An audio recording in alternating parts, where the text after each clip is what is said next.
एक गुरु के दो शिष्य और दो के दोनों हष्ट पुष्ट सदा सर्वदा गुरु जी की सेवा करते रहते रहे।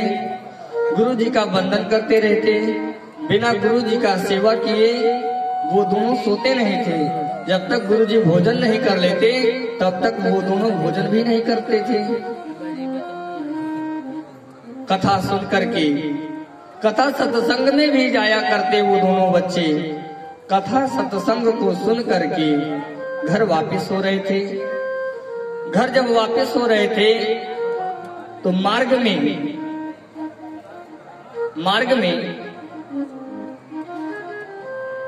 एक बच्चा तो बहुत सीधा साधा, गुरु जी का बड़ा शिष्य, बहुत सीधा, बहुत नॉर्मल, लेकिन छोटा वाला थोड़ा चंचल था। क्या था? चंचल था। अगर कथा होती रहती तो उसमें भी वह उद्दंडता करता रहता। कथा को ध्यान से ना सुने, सेवा तो करे खूब, लेकिन ना तो कथा को ध्यान से सुनना और ना ही तो भगवान का नाम का संकीर्तन मनन से करना। वही दोनों बच्चे रास्ते में जा रहे थे, सो बीच के रास्ते में प्रतिदिन बड़े वाले शिष्य को चोट लग जाती, पैर में कांटे चुभ जाते, कांच शीशा चुभ जाता पैर में, रक्त की धार बहने लगती, गिर पड़ता। मन में विचार आया क्या कितना हम पूजा पाठ करते हैं। गुरु जी का बड़ा वाला शिष्य मन में सोच रहा है क्या इतना भगवान का कीर्तन सुमिरन भजन ध्यान से करते हैं, पूजा करते हैं, सब कुछ करते हैं, हमारे पैर में कांटा चुभ जाता है, पैर में चोट लग जाती है, पैर में कांच लग जाता है, रक्त की धार बहने लगती है।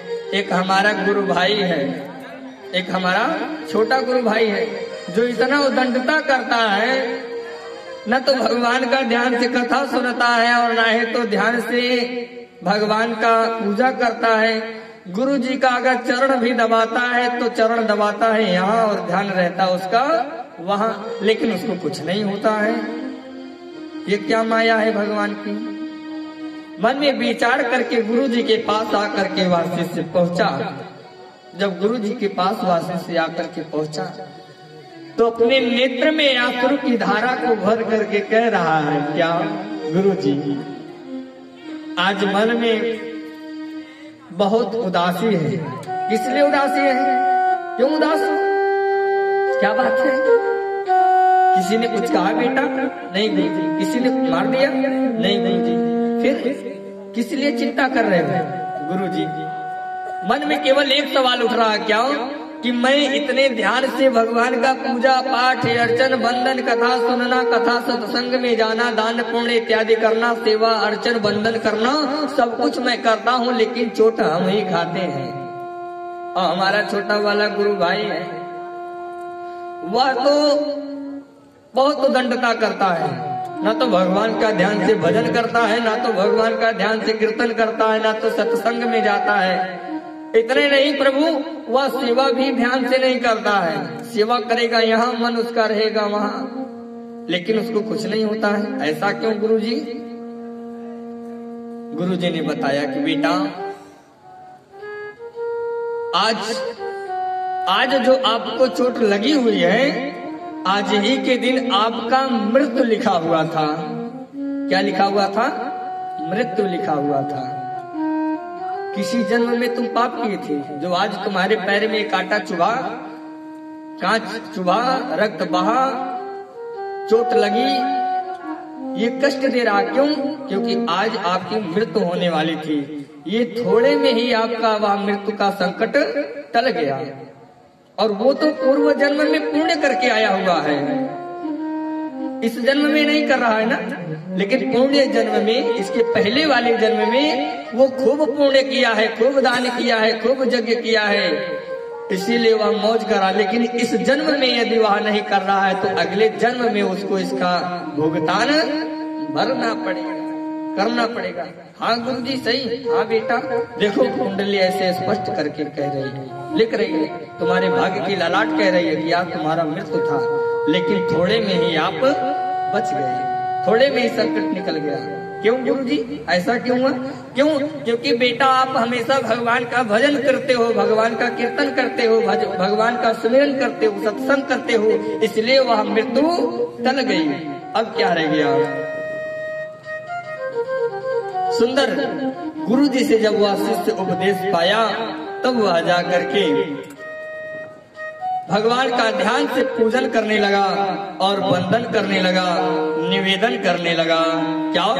कनक भवन दरवाजे खड़े रहो, कनक भवन दरवाजे खड़े रहो, कनक भवन दरवाजे खड़े रहो, कनक भवन दरवाजे खड़े रहो, जहाँ सिया राम जी विराजे खड़े रहो, जहाँ सिया राम जी विराजे खड़े रहो।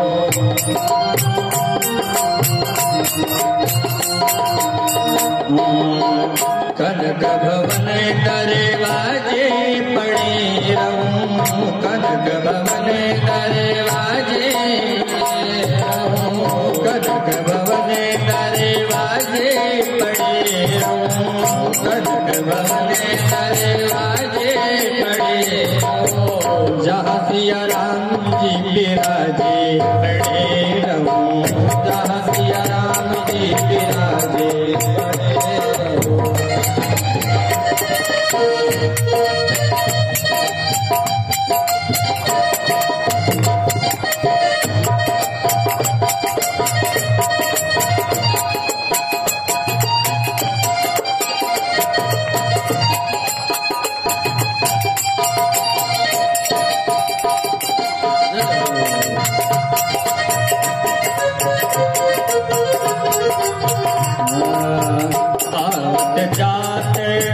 संत जन तरसते आवत जाते, संत जन आवत जाते, संत जन तरसते आवत जाते,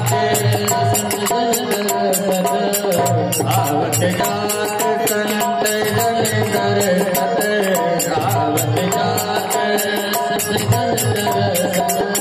शरण में मैं सदा ही पड़े रहूं, शरण में मैं सदा ही पड़े रहूं, जहाँ सिया राम जी विराजे खड़े रहूं, जहाँ सिया राम जी विराजे खड़े रहूं।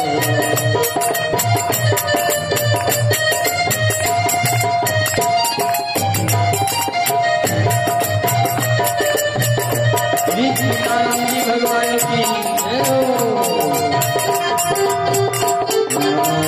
कनक भवन श्री रघुवर झाकी, कनक भवन श्री रघुवर झाकी, कनक भवन मन मोहनी झाकी, कनक भवन मन मोहनी झाकी, सुंदर रूप चरण में पड़े रहूं, सुंदर रूप चरण में पड़े रहूं, जहाँ सिया राम जी विराजे खड़े रहूं, जहाँ सिया राम जी विराजे खड़े रहूं, कनक भवन दरवाजे खड़े रहूं। श्री बांके बिहारी लाल की, कनक बिहारी लाल की जय। भगवान से बार बार निवेदन करने लगा, प्रभु सदा सर्वदा के लिए बस केवल आपके चरणों की रज चाहिए, आपके चरणों का सेवा चाहिए, नित्य प्रतिनित आपका दर्शन होता रहे, सरयू जी का स्नान होता रहे, इसी से हमारा जीवन कृतार्थ होना है प्यारे, और कुछ साथ जाने वाला नहीं है। आप लोगों से भी यही निर्देश होते ही आग्रह करते रहेंगे कि आप लोग भी बस केवल ज्यादा से ज्यादा भगवान का कीर्तन करें, सत्संग करें और भजन करें।